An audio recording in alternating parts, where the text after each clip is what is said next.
الرحيم. العمال المصريين اتحولوا خلال السنوات السابقة وفي بداية عصر الخصخصة إلى حوافز للاستثمار. العمال أصبحوا حوافز للاستثمار، زي قروض بلا ضمانات، وأراضي بالمجان، وعمال بلا حقوق. تم انتزاع كافة الحقوق العمالية المكتسبة عبر تاريخ الطبقة العاملة نفسها. كل اللي حققته الطبقة العاملة عبر تاريخها كله تم انتزاعه تماما، وتحول العمال المصريين إلى حافز من ضمن الحوافز لرجال الأعمال. وده اللي خلق حالة الاحتقان الشديد بين صفوف العمال.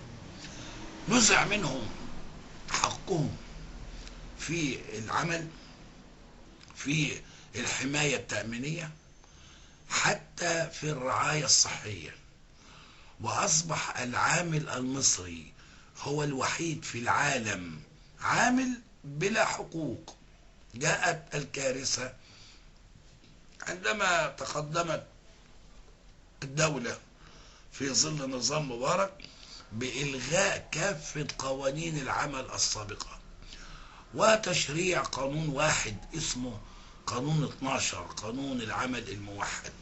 في هذا القانون أصبح صاحب العمل هو الوحيد صاحب الشأن، والعامل خارج المنظومة تماما، يفصل بلا تعويض حقيقي، يفصل بلا أي حقوق، يفصل بلا تأمينات، بلا معاش.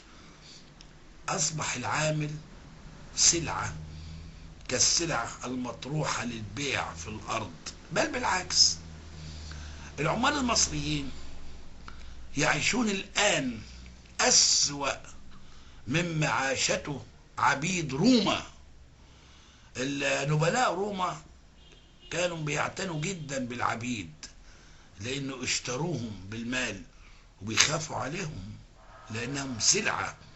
أما نحن فنحن نعيش العصر الأسوأ من عبيد روما. ما عندناش السيد ولا المالك، فبقينا طلقاء، عبيد بلا سيد حتى، وبالتالي كنا الأسوأ.